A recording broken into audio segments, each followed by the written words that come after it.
gloria. Bendito sea el nombre de nuestro gran Dios y Salvador Jesucristo. Dios te bendiga, amado que estás escuchando palabra profética en esta hora. Estamos contentos que nos estés escuchando una vez más, que podamos llegar a ti en vivo y a todo color este viernes. Bendito sea el nombre de Jesús. Si nos escucha la voz un poco diferente, es que estamos un poco roncos. Aleluya. Tuvimos una pequeña batalla esta semana con algo que quiso atacarnos el físico. Nos quiso dar algo como una gripe o algo así. No estoy seguro qué fue. Pero mi hermano me dio duro. Pero de todas maneras, estoy aquí, hermano. Y en esta noche yo quiero hablar para tratar de exhortarnos en la fe. Realmente es un tema que yo me siento incómodo hablarlo. Siempre que he hablado de la fe me siento incómodo y les voy a decir por qué. Tengo que confesarme que en realidad yo soy una persona flaca en fe. Siempre he batallado para esforzarme en fe. No se me ha hecho fácil y la razón ha sido que siempre fui una persona muy analítica, que utilizaba mucho la mente para analizar las cosas, y la fe no se mueve en esa esfera. La fe es algo espiritual. Y por causa de eso, pues se me ha hecho difícil moverme en fe como debía delante del Señor. Pero sin embargo, estoy viendo, mi hermano, que la iglesia está cayendo en un menguamiento de fe. No sé si eso es una palabra correcta. Un decaimiento de fe tan terrible. Déjame bajar esto un poco. Gloria a Dios. Un decaimiento de fe tan terrible, mi hermano, que es algo que si continuamos de esa manera es garantizado que la iglesia sea derrotada. Hay gente que piensa que la iglesia no puede ser derrotada. Bueno, mi hermano, han habido montones de iglesias que han quedado en derrota. Y la Biblia establece que de la iglesia lo único que se va a salvar es un remanente bien pequeño que se llama la novia del Cordero. Todos los otros yo no sé qué le va a pasar, pero me suena como una derrota. El pueblo de Israel era un montón de personas, mi hermano. Montones de ellos fueron derrotados. El simple hecho de uno acercarse a Dios, ir al culto, alabarlo, hacer sacrificio, creer lo que dice la Biblia, sujetarse a los mandamientos, eso no garantiza la victoria. Dios mostró eso a través del pueblo de Israel, un pueblo el cual tenía muchísimos mandamientos, muchas leyes, parapetros. Inclusive he leído que tenían 613 leyes articuladas en el viejo pacto, por los cuales ellos se tenían que regir. Y cada ley que fuera violada, era estipulado que eso era una transgresión de la ley y tenía su justo castigo. Son 613 leyes, muchas de ellas que eran difíciles hasta de entender, a tal nivel que tuvieron que establecer escribas, intérpretes de la ley, para que el pueblo pudiera ir a ellos a averiguar si en verdad alguien había quebrantado la ley o si la estaban cumpliendo. Imagínense la confusión que había a causa de la ley. Es lo que estoy tratando de decir. Mi hermano, el cumplimiento de los mandamientos es bueno, pero eso no es en nuestro enfoque como hijos de Dios. Escúchame bien, no te confundas. Te voy a explicar un poquito por dónde vengo. Seguro que tenemos que guardar los mandamientos de Dios. El que no lo haga es un transgresor, un rebelde. Y el que peca voluntariamente, lo que le espera es juicio. Pero ¿de qué es que el nuevo pacto, cuando el viejo pacto se muestra débil y no pudo transformar las vidas, de qué es que el nuevo pacto nos habla? Nos habla de la fe. Nos habla de que por medio de la fe de Jesucristo, ahora sí podemos ser justificados delante de Dios. Escucha bien, nosotros hoy día como iglesia, y quiero hablar más bien como en forma, estoy hablando de la iglesia, pero quiero hablarle a la conciencia de individuos, a personas, a lo personal, porque esto yo lo encuentro más bien como que no se habla de esta forma en la iglesia, pero cuando uno habla individualmente con las personas, ellos hablan de esta manera, y la manera que ellos hablan es que si tú le preguntas, ¿cómo tú crees que tú vas para el cielo? Pues ellos te dan una lista de de mandamientos que ellos están siguiendo. Ah, como mira, yo no bebo, yo no fumo, yo me porto bien, yo voy a la iglesia, me sujeto. Y ellos te dan una lista. Eso es estar bajo la ley. Eso es estar bajo una ley. Una lista de mandamientos que tú sigues y tú piensas que por seguir eso tú eres justificado delante de Dios. Todo el que tenga esa mentalidad todavía está bajo la ley, y la Biblia dice que el que está bajo la ley está bajo maldición. En esta noche yo quiero que si tú tienes esa mentalidad, que la palabra de Dios te lave el entendimiento, que te alumbre el entendimiento entenebrecido para que reciba la luz de Jesucristo, que la única manera de ser justificado es a través de la fe. Porque hubieron montones de personas que guardaron montones de los 613 mandamientos que terminaron todos muertos en el desierto. Alabanza a la gloria de papá. La Biblia dice que Dios no se agradó de ellos. ¿Por qué? Porque ellos iban tras la ley sin fe. Abba, Katay. Ahí está la revelación. No es suficiente tú practicar obras religiosas. Eso no nos va a llevar a ningún lado. Eso lo practica medio mundo. Los musulmanes practican obras religiosas y tienen montones de mandamientos que ellos guardan. Para el cielo no van. Porque para el cielo solamente se entra por la fe de Jesucristo. No la religión que la gente tiene por ahí que le ponen el nombre de Jesucristo. Sí, porque muchos han cogido el nombre de Jesucristo y lo ponen en los rótulos de las iglesias, los ponen en las t-shirts, en las camisetas, los tienen se ponen gojitas, Jesus I love you, y todo, y la gente piensa que por ponerse esa etiqueta del nombre de Jesús, pues están, olvídate, pintados para ir para el cielo. La fe de Jesucristo es la única cosa que puede traer que seamos justificados delante de Dios. ¿Qué es el justificado? Bien fácil. La Biblia tiene la palabra justicia, tiene la palabra justificación y habla de las personas que han sido justificados. Justificados pues para con Dios por medio de la fe. Esto de ser justificado es lo mismo que cuando alguien te acusa a ti de algo que tú hiciste mal, pero como tú no quieres recibir la culpa, pues tú traes una razón para justificarte. Tú te justificas. Tú justificas tus acciones. Tú justificas por qué tú lo hiciste de la manera que lo hiciste, por qué lo hiciste mal, por qué no lo hiciste de otra manera. A toda pregunta que te traigan, a cada acusación, tú te justificas. Es una manera que nosotros lo practicamos acá en la tierra. Delante de Dios, mi hermano, eso no vale nada. No hay justificación que valga. En Isaías dice que todas nuestras justicias son como trapo de inmundicia delante de Dios. Ay, ay, ay. Todas nuestras justicias son como trapo de inmundicia delante de Dios. Y las justicias que habla ahí son cosas buenas que uno trata de hacer. Así que ni haciendo buenas obras uno se puede justificar delante de Dios. Porque por más buena la obra que nosotros hagamos, mi hermano, se queda bien corta de la perfección de Jesucristo.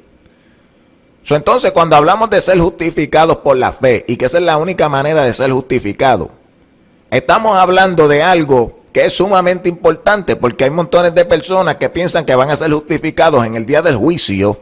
Ahí es que uno es justificado, finalmente. Hay gente que piensan al estar en el día del juicio, ellos van a ser justificados por Dios, porque Dios va a ver una lista de todas las cosas buenas que hicieron, o de todas las cosas malas que no hicieron. Entonces, a base de su conducta, pues Dios dice, ok, yo puedo justificarte los 2 o 3 errores que tú cometiste, porque yo entiendo que tú fuiste suficientemente bueno. Eso es una religión de obras. Y Dios la aborrece. Escucha eso bien. Dios aborrece una religión donde el hombre piensa que él va a ser suficientemente bueno para entrar al cielo. Eso a Dios le da asco. Te voy a explicar por qué.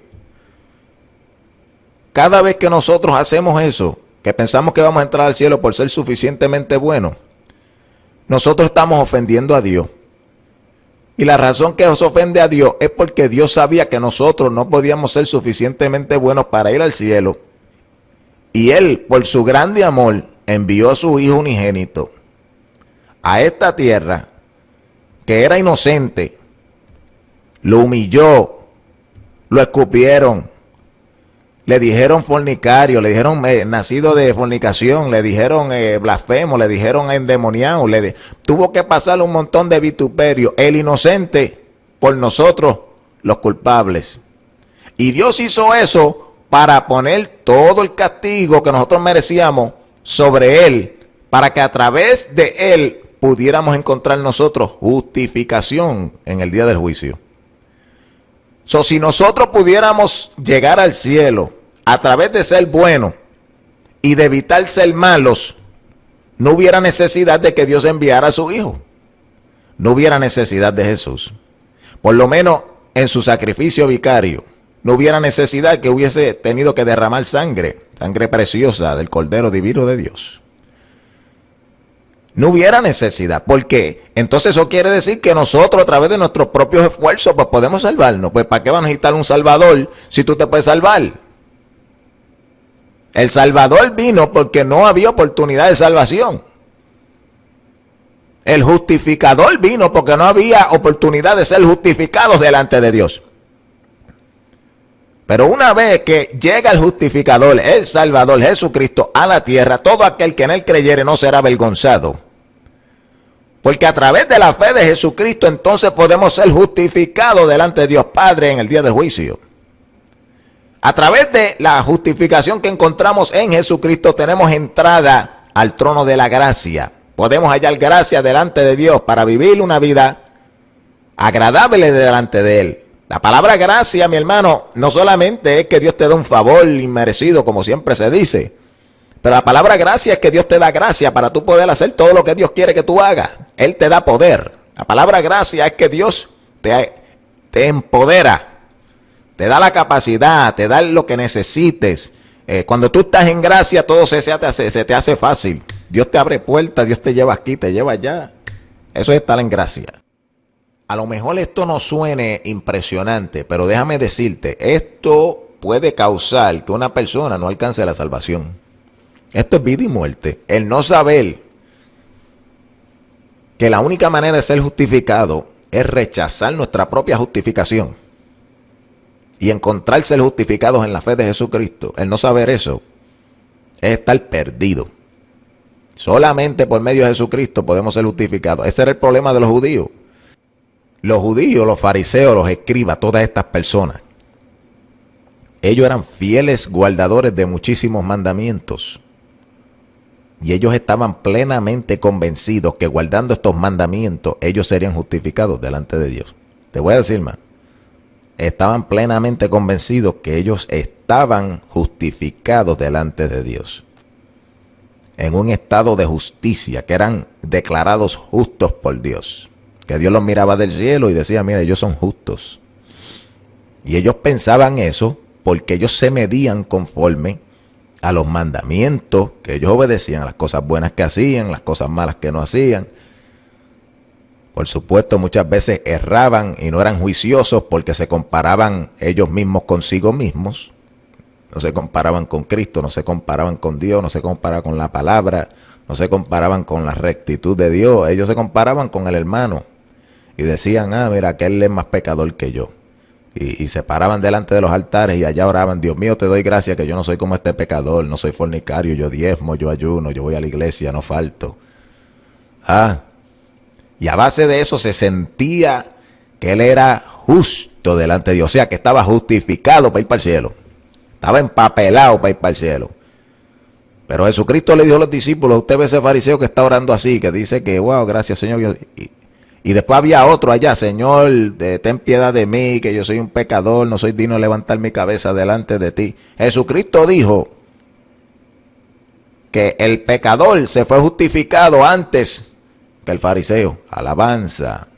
Antes que el judío que guardaba muchos mandamientos.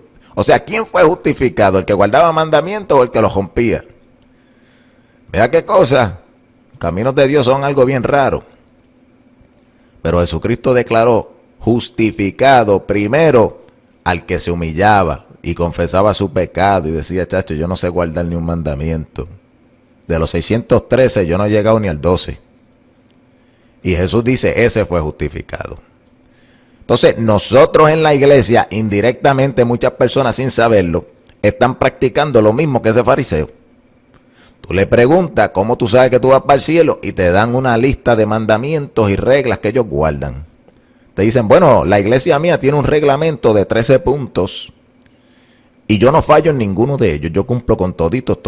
Yo soy un miembro en plena comunión con mi iglesia. Así te hablan. Y ellos se sienten como si ellos están garantizados ir para el cielo.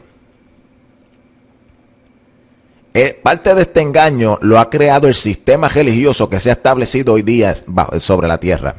En las iglesias le están inculcando una mentalidad a las personas de que la manera de tú ser salvo es sometiéndote a la iglesia, sometiéndote a la denominación, a lo que el pastor dice, sometiéndote, siendo parte de ellos y haciendo las cosas bien conforme a como ellos dicen que se deben de hacer. Sí, porque todas las denominaciones tienen opiniones diferentes y todas están tirándose una a la otra y diciendo que las cosas son diferentes.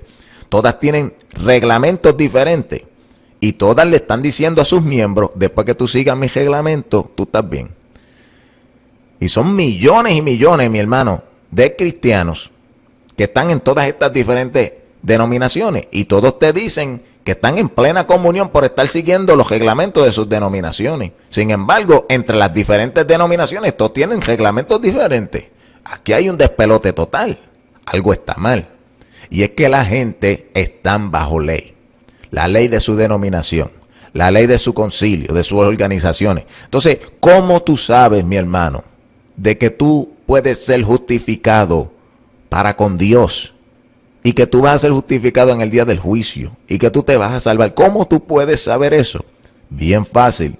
Tú has desechado todas esas justificaciones tuyas de que yo hago esto bien, yo no hago esto malo. Tú vas a dejar todo eso, todas esas obras tuyas muertas, secas, raquíticas, que no tienen poder. Porque aunque las hagamos bien, como quiera las hicimos mal. Y tú vas a empezar a creer lo que dice el nuevo pacto que Dios hizo para reemplazar el viejo, que tenía que ver con lo mismo que estamos practicando en la iglesia hoy día, siguiendo reglas. Y creyendo que nos vamos a salvar siguiendo reglas. El nuevo pacto habla que hay una sola manera de ser justificados con Dios. Y es por la fe de Jesucristo. Mira lo que dice Romanos 5, versículo 1. Justificados pues por la fe. Justificados pues por la fe. Fíjate, justificados ahí habla de algo pasado. Justificados. Eso es para la gente que han puesto su fe en Él. Ya están justificados. Justificados pues por la fe. Fíjate, no por guardar el mandamiento, no por ser bueno. Justificados por ser bien lindo, no. Por guardar el mandamiento, no. Por estar en plena comunión, no. Justificados pues por la fe. Tenemos paz para con Dios.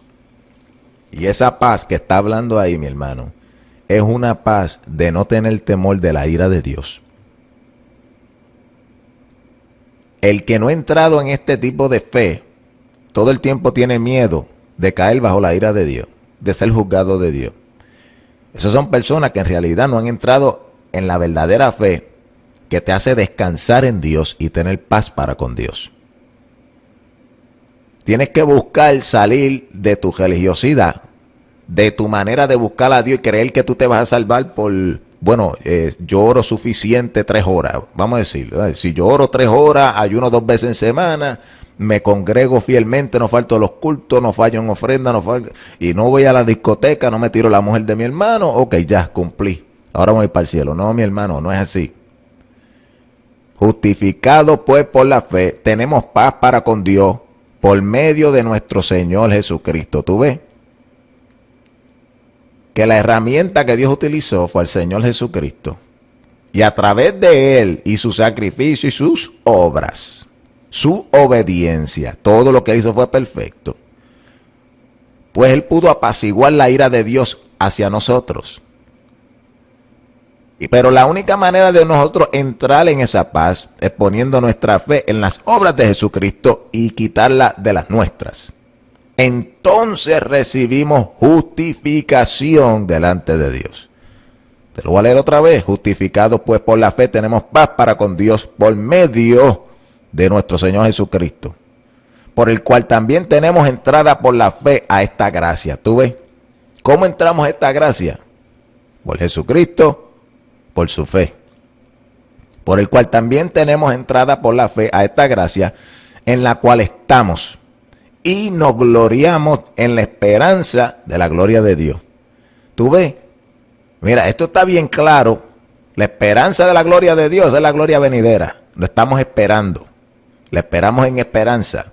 Pero antes de esperar en esperanza hay que ejercer la fe. ¿La fe en qué? En las obras perfectas de Jesucristo. Y por medio de Él somos justificados. Al tener la justificación y saber que la ira de Dios ya no nos va a caer encima y que el día del juicio Dios no nos va a hacer canto. Porque Jesucristo ya fue hecho cantos por nosotros. Ahí ese conocimiento nos hace entrar en paz con Dios. Justificado pues por la fe tenemos paz para con Dios. Por medio de nuestro Señor Jesucristo. Entonces, a través de Él tenemos entrada por la fe a esta gracia en la cual estamos. Vivimos en la gracia de Dios, vivimos bajo su favor, su bendición. Él nos ayuda, Él nos guía, Él nos guarda, Él nos cuida, Él nos defiende, Él nos suple, Él nos da, mi hermano nos corrige, Él nos reprende, Él hace todo, pero todo es a favor nuestro porque estamos en su gracia, en su favor y tenemos sus beneficios sobre nosotros. Y nos gloriamos en la esperanza de la gloria de Dios. Todo viene. La fe de Jesucristo nos lleva a ser justificados. El saber que estamos justificados nos entra en la paz de Dios. El estar en la paz de Dios nos mantiene en la gracia de Dios. Somos bendecidos, guardados, cuidados por Él. El estar en la gracia de Dios nos ayuda a estar en esperanza de la gloria que vendrá. Hay muchas personas que están esperando entrar en gloria, pero no lo están haciendo de esta forma. Ellos se están tratando de justificar y de entrar en gloria manteniéndose en la iglesia, manteniéndose firme en los cultos, no fallando en las ofrendas, no fallándole al pastor, no fallándole a la organización, tratando de trabajar, haciendo ministerio, haciendo muchas diferentes maneras. Hay gente que están tratando en gloria, haciendo cosas. Haciendo todas estas cosas no se entra en gloria. Hay mucha gente que trabaja para Dios que a lo último serán echados fuera. Muchos serán vomitados de su boca. Muchos serán echados de la casa. Escucha bien. Jesucristo dijo que en toda casa grande hay hijos y también hay esclavos. En toda casa grande. El cielo es la casa de Dios. En esa casa hemos entrado. Estamos esperando ir allí eternamente. Pero estamos, nosotros somos parte de esa casa de Dios, que es Jesús, que es el templo de Dios. Nosotros somos parte de esa casa, la iglesia. Es la casa de Dios. Ok. En esa casa de Dios, que es la iglesia espiritual, la invisible, la que no se ve, que es el cuerpo de Jesucristo, en esa casa hay hijos y hay esclavos. Los más que trabajan son los esclavos. Los hijos a veces tienen que hacer cosas porque el papá los manda, pero los hijos de una casa grande casi siempre tienen menos trabajo que los esclavos y tienen más beneficios. Fíjate bien que dentro de toda casa grande hay hijos y hay esclavos. La iglesia es la casa de Dios. En esa casa que se llama iglesia hay hijos y hay esclavos. Los esclavos están haciendo la gran mayoría del trabajo. Algunos de los esclavos, cuando trabajan en una casa grande, en una mansión, aquí terrena, lo que sea, están esperando que algún día, quién sabe, por ellos haber sido tan buenos trabajadores, el dueño de la casa le va a dar alguna heredad. Es una esperanza que a veces los esclavos tienen cuando son parte de una casa grande. Y ha sucedido veces aquí en la tierra. Pero en el reino de Dios eso nunca va a suceder. Los únicos que van a heredar de los que están en la casa ahora mismo, que es la iglesia, son los hijos. Jesús dijo que el esclavo no heredará juntamente con el hijo, sino que los serán echados fuera de la casa. El esclavo y el hijo solamente están dentro de la casa esperando que el hijo llegue al tiempo de su madurez y se le vaya a dar la herencia. Una vez que el hijo hereda la casa por herencia, el mismo hijo echa fuera al esclavo. Y hay muchos cristianos que en realidad hoy día, en vez de ser hijos, son esclavos. Están en la iglesia haciendo obras, trabajando, haciendo y deshaciendo y tratando de salvarse por un esfuerzo humano. Y no saben que la triste realidad es que la única manera de ser salvo no es por obras, es por la fe del Hijo de Dios. Una de las razones que yo veo, lo dije ahorita y lo vuelvo a repetir porque es importante, una de las razones que yo veo que esto se sigue manifestando cada día más y más y más en la iglesia, es porque los líderes en las iglesias, las organizaciones eclesiásticas, están enseñándole este tipo de religión y de cristianismo a la gente. Y toda la gente que empieza, que viene y que viene y que viene y se van llenando las iglesias, lo que le enseñan es, haz esto, haz esto, haz esto, no hagas esto, no hagas esto, no hagas esto, y te vas para el cielo. Entonces la gente se están haciendo esclavos y no están naciendo de nuevo, no están siendo hijos, y solamente los hijos heredarán. Así que mi hermano, hay que ser libre de esta religión diabólica, carnal y terrenal, y esta astucia satánica que se ha infiltrado en la iglesia, de enseñarle un tipo de ley fuera de la ley. No es la ley judaica, pero es una ley religiosa y tiene el mismo efecto. ¿Cuál es el efecto? Tenerte bajo maldición. ¿Cuál es la maldición? La maldición de la ira de Dios, que vendrá sobre todos los desobedientes. ¿Y qué es lo que están desobedeciendo? Porque ellos dicen, no, pero yo cumplo los mandamientos de Dios. Están desobedeciendo el mandamiento más grande. ¿Cuál es? Que creáis en el Hijo de Dios. Que creáis en Él. Y no una creencia mental, y tampoco es creer en Él la forma que te enseñó tu iglesia, tu abuelita. Es como dice la Biblia, hay que deshacernos de todas nuestras obras carnales que están tratando de ganarse el cielo. Hay que poner toda nuestra fe en Dios para entrar en su paz, para entrar en su descanso. Fíjate bien que Hebreos capítulo 4 bien claro dice que el pueblo de Israel no entró en el reposo de Dios. No entró en el reposo de Dios, pero ven acá, ¿cómo va a ser si ellos guardaban el sábado toda la semana? Ellos guardaban un sábado que era una sombra, algo físico, natural, que se observaba en la carne, pero Dios está buscando un reposo espiritual. Es posible que tú descanses un día entero sin trabajar en tu casa, ¿verdad? Físicamente no trabajaste, pero por dentro tu alma nunca descansó. ¿Nunca te ha pasado eso?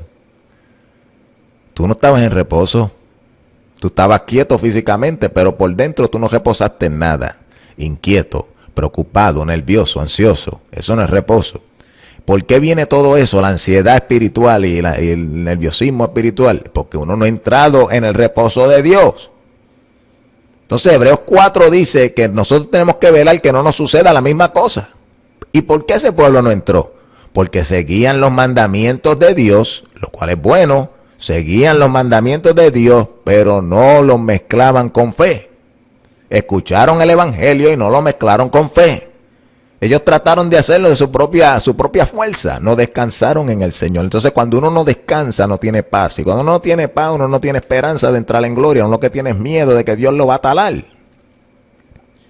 Entonces cuando uno anda de esa manera, es una religión ficticia, es una fe fingida, no es algo real, que no puede agradar a Dios. Y ahí es donde viene y se aplica ese verso. Sin fe es imposible agradar a Dios.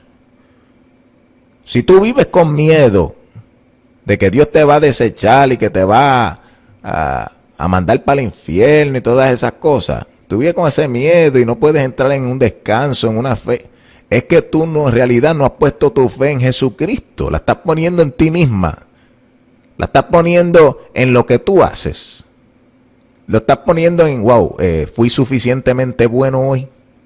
Tú te examinas tú mismo a ver si, wow, estoy cumpliendo suficiente.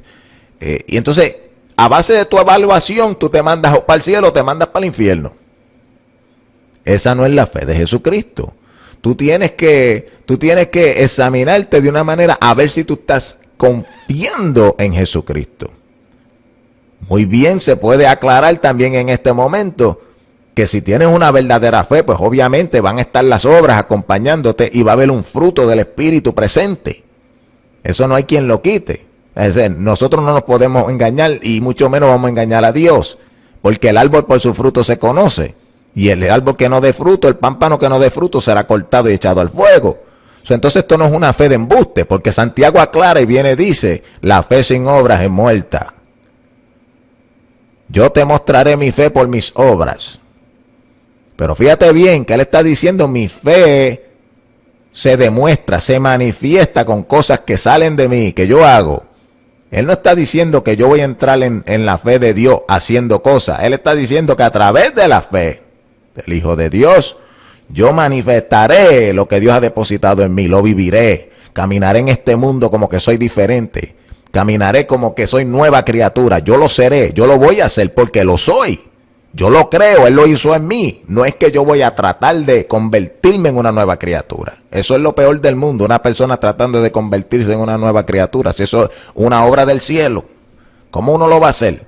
Por más bien que te portes, tú no vas a lograr eso. Tú tienes que creer en el Hijo de Dios. Hay muchas personas en el cristianismo hoy día, mi hermano, que están sufriendo terriblemente. La conciencia los acusa día y noche. Tú tienes que examinarte las cosas que tú haces o lo que no haces. Tú tienes que examinarte por qué tú lo haces así. Tienes que examinarte si tú cometiste algún pecado o cometiste algún error delante de Dios.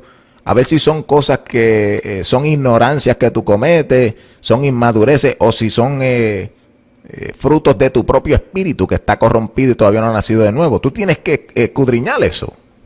Entonces, si tú ves que tú estás dando un mal fruto, tú tienes que humillarte delante de Dios para que te convierta, para que Él te convierta a Él. Para que Él haga la obra en ti. Y si tú encuentras que tú has creído en el Señor, pero se te manifiestan algunas cosas que tú no entiendes, a lo mejor tú, quién sabe, digas como Pablo, lo que quiero hacer no lo hago y lo que no quiero hacer eso hago. Y tú a veces te encuentras como en una batalla y no encuentras, pero tú examínate por dentro, júzgate por dentro. ¿Qué es la intención de tu corazón? ¿Qué es lo que tú quieres? ¿Qué es lo que tú anhelas? Tú vas a encontrar dentro de ti, si tú eres un astuto, ¿verdad? Un ganso, como dicen allá en Puerto Rico, una persona que se quiere salir con la suya, que es bien astuto y juega las cartas bien para tratar de salirse con la... Tú sabes si tú eres una persona así. A Dios no lo puede burlar, pero a la gente a veces le gusta burlar y coger de engaño a la iglesia. La gente misma se puede conocer, tú mismo te puedes conocer. La Biblia dice, por sus frutos los conoceréis. Hablando de que podemos conocer a los falsos profetas, pero déjame decirte algo. La Biblia también dice que todo árbol se conoce por su fruto. O sea, tú mismo puedes saber qué clase de árbol tú eres, simplemente mirando el fruto que tú estás dando. Y no puedes darle al árbol bueno fruto malo. Y no puedes darle al árbol malo fruto bueno. El árbol bueno da su fruto bueno y el árbol malo da su fruto malo. A base del fruto que estemos dando, sabemos si tenemos la real fe de Jesucristo en nosotros, porque se va a manifestar una obra, se va a manifestar un fruto, que va a declarar verdaderamente tengo la fe del Hijo de Dios en mí. Entonces eso te causa paz, porque tú puedes ver, es real en mí. Bendito sea el nombre de Jesús. Pero sin embargo hay momentos donde tú vas a encontrarte una batalla con la carne, una batalla con los demonios, pensamientos y cosas. Pero tú también vas a encontrar que tú batallas contra eso y que tu espíritu por dentro siempre anhela lo bueno y nunca lo malo. Ahí es que está el hombre espiritual, batallando contra esta, ¿verdad? Esta condición humana, este cuerpo de muerte. Eso siempre está aquí hasta que seamos redimidos, transformados, entonces ya se acabó. Pero mientras estemos en este cuerpo de muerte, pues nos encontramos en esa batalla. Pero no dejes que esa batalla te hiera la conciencia, te ensucie la conciencia, que te haga pensar que tú no eres de Dios. No, tú examínate por dentro, para que se sepa verdaderamente cuáles son las intenciones de tu corazón, los designios de los pensamientos tuyos, qué es lo que tú estás planificando por dentro, qué es lo que tú maquinas. El diablo tiene maquinaciones. Hay cristianos que tienen maquinaciones del diablo. Entonces nosotros podemos saber lo que hay dentro de nosotros si nos sentamos a escudriñarnos. Porque hay cristianos que viven la vida a las millas del chanflán.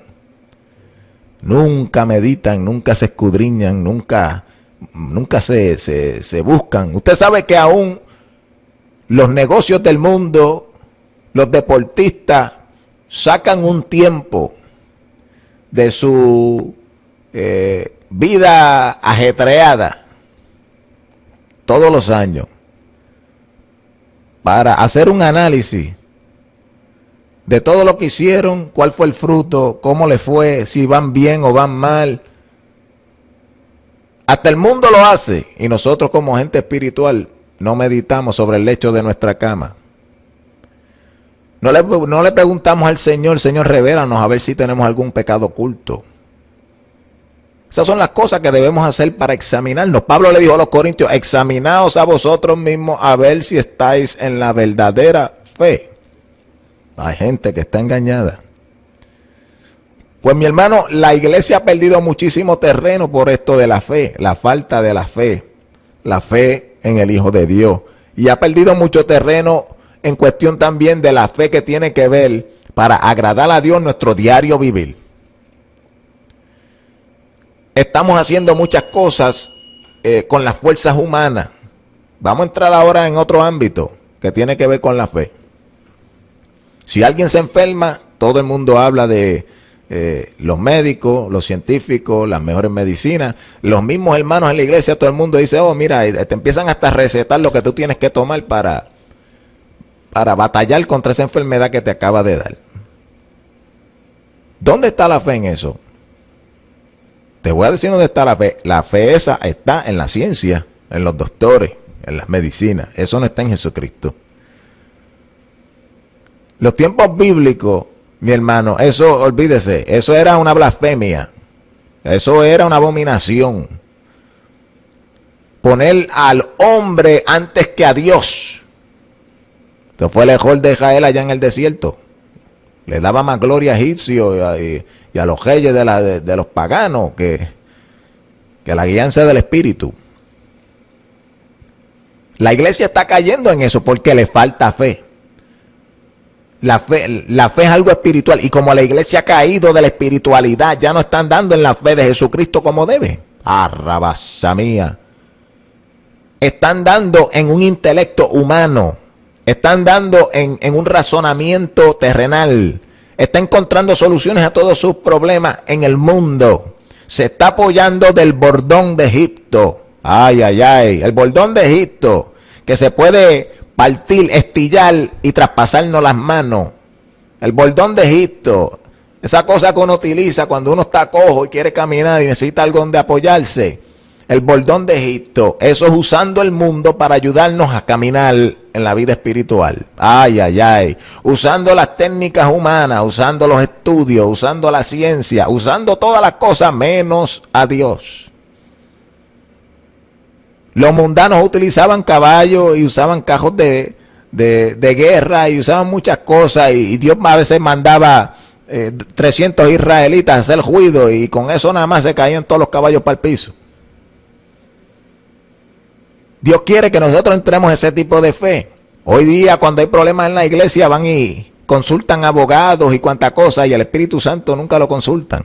Y si oran, oran de embuste porque no esperan una respuesta de parte de Dios. Estamos ofendiendo al Espíritu Santo. ¿Para qué diablo vamos a orar si no vamos a creer que Él nos va a hablar? ¿Para qué vamos a orar? Anda, Dios de gloria, perdóname, Padre mío, por todas las veces que yo lo he hecho. ¿Para qué vamos a orar? Si inmediatamente que tú termines de orar, vas a olvidarte que Él te puede responder y vas a consultar o hacer lo que el consultorio te dijo que hiciera. Hay veces que estamos orándole a Dios para que nos sane y mientras estamos orando se nos va la mente en ay, espérate, que ya mismo van a cerrar la farmacia, déjame avanzar. Déjame hacer la cita con el doctor pero ¿para qué le estás orando a Dios que te sane?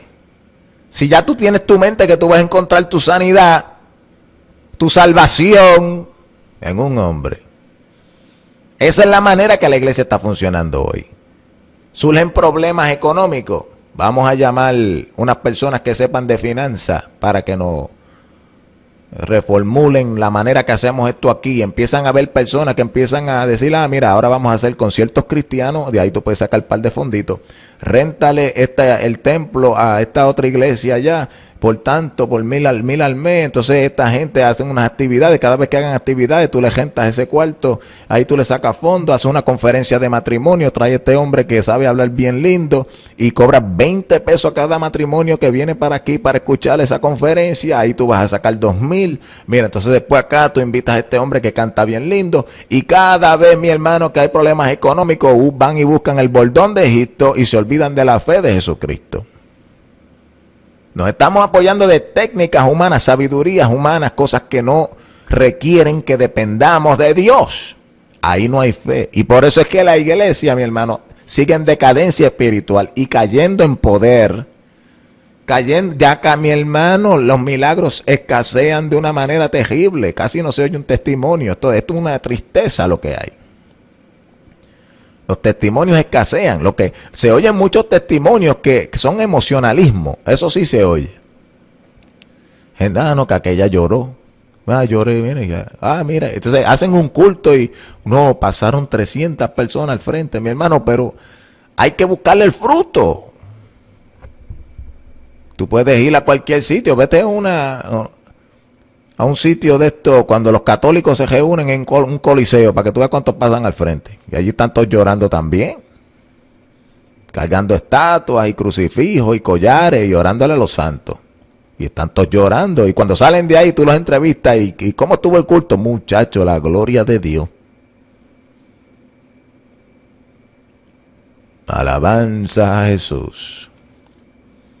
Entonces la iglesia ha abandonado el sistema de la fe y se ha apoyado del sistema del intelecto, de estrategias humanas.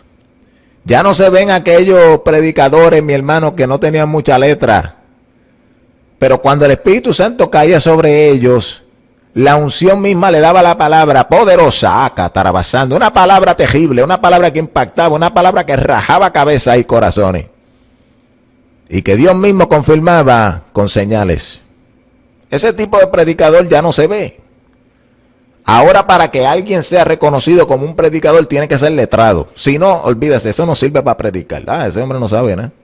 La gente necesita escuchar como alguien letrado. Ya la gente se han amontonado, maestros, conforme sus propias concupiscencias. Su concupiscencia los lleva a alejarse de la fe y a irse hacia el intelecto. Quieren escuchar maestros intelectuales. Eso no es fe. La fe es creer que Dios puede coger un hombre que no sabe hablar y hacerlo un profeta. Que traiga la palabra más terrible que jamás alguien haya escuchado. Moisés era un gago y era un terrible profeta. Esas son las cosas que Dios hace, pero eso Dios lo hace en fe. Alguien que le cree. Moisés le creyó a Dios. Abraham le creyó a Dios. Abraham era profeta. Eran gente que le creyeron a Dios. Y la Biblia dice que Abraham le creyó a Dios y fue justificado. Porque le creyó a Dios. Y son gente que en vez de buscar la ayuda de los hombres, buscaban ayuda de Dios. En vez de buscar la ayuda de los hombres, buscaban guianza de Dios. En vez de buscar hacer las cosas como los hombres, buscaban hacer las cosas como Dios les decía. Eso es otro problema de menguar en la fe. Uno no se atreve a hacer las cosas como Dios manda, porque Dios manda a hacer loquera. Dios manda a hacer cosas locas. Y sin fe es imposible uno atreverse a hacer esas loqueras. Dios a veces manda uno a levantar un ministerio sin tener ni un solo dime, ni un chavo prieto en el bolsillo. Dios manda a uno a irse a predicar sin saber leer. Gente que no cree. Chacho, hay gente que oye eso y dice, no, este hombre está equivocado, eso no es así. Sí. Con razón, Pedro y Juan allá, los religiosos le decían, no, muchachos, ustedes no pueden predicar, pero si ustedes no tienen letra. Ustedes son del vulgo, ¿de dónde ustedes sacaron esas letras? Y después cuando lo escucharon hablar con esa autoridad de unción, dijeron, wow, estos estuvieron con Jesús. Ay, parece que subieron al monte con Jesús. Parece que estuvieran allá en el monte de transfiguración y se transfiguraron, muchachos, porque eso, están como los Transformers, yo no los conozco. Tan terrible, un poder terrible, una palabra terrible. Pero ¿cómo es posible si no tienen educación? Eso es lo que hace Dios. Hay gente que que saben mucho de los idiomas originales, griego, hebreo y todo eso, y los traductores, y han encontrado que las epístolas de Pedro, el griego que él utilizaba, mi hermano, dicen que eso era bruto. Aleluya, que escribía como un campesino. Aleluya, gloria a Dios. Oye, se cumple la palabra. Esa gente que sabe mucho griego y todo eso, estudian la epístola de Pedro y dice, wow, este hombre no sabe ni escribir. Sin embargo, las epístolas de él somos las que seguimos hoy día. Son las que los intelectuales quieren interpretar hoy día. Fíjate, los intelectuales tratando de interpretar la carta de un bruto. Para que tú veas cómo es la sabiduría de Dios. Tú ves que Dios a veces hace cosas locas. Y eso solamente lo puede entender, ni es más ni entender. Eso solamente tú puedes entrar en ese espíritu por fe. De que Dios guíe su iglesia a través de las instrucciones de una persona que no es letrado. Mi alma adora a Dios. La gente habla de Pablo, no, ese sí que era educado. Y eso era muy elocuente, dice la gente. Pero eso no es lo que dice la Biblia. Pablo da testimonio de él mismo, que él era tosco de palabra. Que él era torpe de palabra. Él era igual que Moisés. Alabanza a la gloria. Pablo no era un buen predicador. Mira, mi hermano, Pablo una vez se puso a predicar y era tan enzorroso para ese mensaje que un muchacho se cayó en una ventana y se mató. Alabado sea Dios. Uno está equivocado, mi hermano, porque es que Dios usa lo que el mundo no puede entender. Pablo, habiendo sido educado, después dijo, wow, para yo agarrar a Cristo tuve que botar mi educación. Mira qué cosa. ¿Por qué tú crees que Pablo botó su educación? Porque esa educación representaba a Egipto. Él tuvo que botarla. Hay que soltar a Egipto. Egipto es el mundo. El bordón de Egipto hay que botarlo. La educación. Tú sabes lo que hacen muchos predicadores con la educación. Como no tienen unción, se apoyan de la educación. Mira, eso rima. Como no tienen unción, se apoyan de la educación. Ese es el bordón de Egipto. Ellos se apoyan ahí. Y eso los ayuda a caminar como predicadores en este mundo. Y eso les ayuda a abrirle puertas. Pero en realidad, si ellos se atrevieran a hacer lo que Pablo hizo y lo que él nos conseja a nosotros, que tengamos todo eso por basura y que lo botemos al zafacón para agarrarnos a Cristo de la unción. Si ellos botaran todo eso, ellos no tienen nada. Si ellos se deshacen de su educación, no tienen nada. Fracasan como predicadores, se les cierra el ministerio. A menos que Dios tenga misericordia, ¿verdad? Y ellos lo hagan en fe y Dios le manda la unción. Pero si no, si se quedan pelados, olvídate. No hay ministerio que valga. Entonces la iglesia, para entrar en todas estas cosas lindas y bellas del Espíritu, el poder de Dios, la guianza del Espíritu, la manifestación del Espíritu, Dios utilizando lo vil y lo menospreciado para avergonzar los sabios, Dios utilizando, mira, la Biblia dice que Dios ha escogido a los pobres de este mundo ricos en fe. Hoy día, para tú ser famoso, la gente que son ricas en la iglesia son famosos, ministerios famosos porque son ricos y tienen ciertas fiestas especiales entre ellos mismos. Los ministerios ricos, la gente rica. Yo escuché de una iglesia aquí en Orlando, Florida, que tiene una fiesta especial solamente para los diezmadores más grandes. Ellos tienen una lista de todos los diezmadores más grandes y le hacen una fiesta especial todos los años solamente a ellos. Ellos son los especiales, que son los más que diezman, que son la gente rica. Pues la Biblia dice que esa gente son flacos en fe. Y Dios escogió a los pobres para ser ricos en fe. ¿Por qué es que si uno tiene mucho dinero, uno va a ser flaco en fe? Porque cuando tú tienes mucho dinero, tú no tienes que depender de Dios. Tú usas el dinero para defenderte. Tú tienes un problema, pues tú vas y lo resuelves con el dinero. Te falta algo, tú vas y lo compras. Tú tienes un problema legal, pues tú vas y contratas a un abogado. Te enfermaste, pues vas y compras medicina. Necesitas una casa, vas y la compras. Necesitas un carro, vas y lo compras. Pero el pobre tiene que estar esperando delante de Dios para que haga un milagro. Y eso causa que sea rico en fe. Se mueva en fe. Todo el tiempo se está moviendo en fe. Y va de fe en fe, de gloria en gloria, creciendo, mi hermano. Y cuando tú vives una vida entera así, tú eres un poderoso en fe. Y has agradado a Dios. Porque en vez de caminar conforme al sistema del mundo, caminaste conforme al sistema del Espíritu Santo. La iglesia está colgada en la fe. Tenemos que exhortarnos, sacudirnos, dejar todos estos rudimentos del mundo y todos estos pensamientos humanos, razonamientos y maneras de pensar, botarlas para el zafacón como hizo Pablo, para poder volver a agarrarnos de Cristo verdaderamente. En estos tiempos que hablamos que son finales, pero actuamos como si Cristo no viniera nada. Somos unos mentirosos. Si nosotros verdaderamente creyéramos que Cristo está a la puerta, nos olvidamos de todos esos trabajos, ese dinero, esas educaciones, nos olvidamos de todo renombre, de título, de credencial, nos olvidamos de tanta basura. Porque supiéramos que Él está a la puerta, tuviéramos la misma mente de Pablo, que ya el tiempo está corto y lo que nos resta de vivir aquí en la tierra, mi hermano, es para que no, mira, el que tenga esposa como si no la tuviera, el que tiene trabajo como si no lo tuviera, el que tiene dinero como si no lo tuviera, aquí olvídese, somos de Cristo y para Cristo, todo ya pronto se acaba. Así estuviéramos pensando. Pero la iglesia está pensando bien diferente, cada día tiene la mente más del mundo. Las estrategias del mundo, las estrategias de las escuelas, de las universidades, las están metiendo en las iglesias, en las escuelas que tienen en las iglesias, en los institutos bíblicos. Ahora, mi hermano, es una copia completa de los institutos educativos del mundo. Es lo mismo. Se copian de cómo dar las clases, cómo educar los maestros, se copian de todo. Nada dirigido por el Espíritu de Dios. Dios no está ahí. Se ve lindo a los ojos de los hombres, pero la Biblia dice que lo que es sublime para los hombres es aborrecible para Dios. Mire, mi hermano, Dios nos ayude.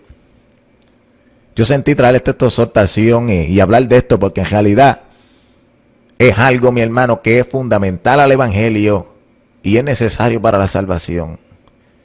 Sin fe es imposible agradar a Dios. Estamos colgados hasta lo sumo. Hay que volver a sacudirnos. Mire, mi hermano, si tú estás en medio de una iglesia que está cada día más humanizada, que piensa más conforme a la filosofía del humanismo, cada día piensa más humanamente, órale a Dios, a ver si Dios te saca de ahí. Y si Dios no te da la salida, busca la manera de tú santificarte lo más posible por la palabra. Lee la palabra lo más que tú puedas, medita en ella de día y de noche. Repítela, átala a tu cuello, mi hermano, olvídate, piensa en ella todo el tiempo, estudia, hazte un estudiante de la palabra y todo el tiempo lava tu mente con la palabra, lava tu alma y tu espíritu con la palabra para que te puedas lavar toda la basura que te estás metiendo en ese sitio donde tú estás. Porque si no, todo eso te va a contaminar. Te están dando leche adulterada y eso te va a enfermar. Dios te bendiga, Dios te guarde, mi hermano. Esta ha sido palabra profética. No me sentía muy bien esta noche, pero gracias al Señor pudimos hablar de este tema que es importantísimo. La fe en la iglesia, mi hermano. Esto es algo demasiado. La fe, sin fe, olvídese, no vamos a agradar a Dios, no vamos a lograr nada sin la verdadera fe. Primero que nada, no vamos a tener la salvación. Segundo, por más que trabajemos para Dios, no vamos a lograr nada de una forma que glorifique a Dios. Vamos a glorificar a los hombres. Los hombres son los que van a recibir la gloria, porque estamos haciendo todo a base de técnicas y pensamientos de hombres. Pero si nosotros nos decidimos humillarnos y buscar la forma de Dios para todas las cosas y hacerlo conforme a Dios, entonces Dios será glorificado. Muchas almas serán salvadas, el mundo será transformado y volveremos a ver la gloria de Dios en medio nuestro. Porque la gloria de Dios fue quitada de Israel una vez. Y Cabot, gritó aquella mujer. Pero la Biblia promete que vendrá un día donde la gloria vendrá y volverá a Israel. Dios te bendiga, Dios te guarde, mi hermano. Esta ha sido palabra profética. Hasta la próxima. Acabas de escuchar palabra profética en vivo.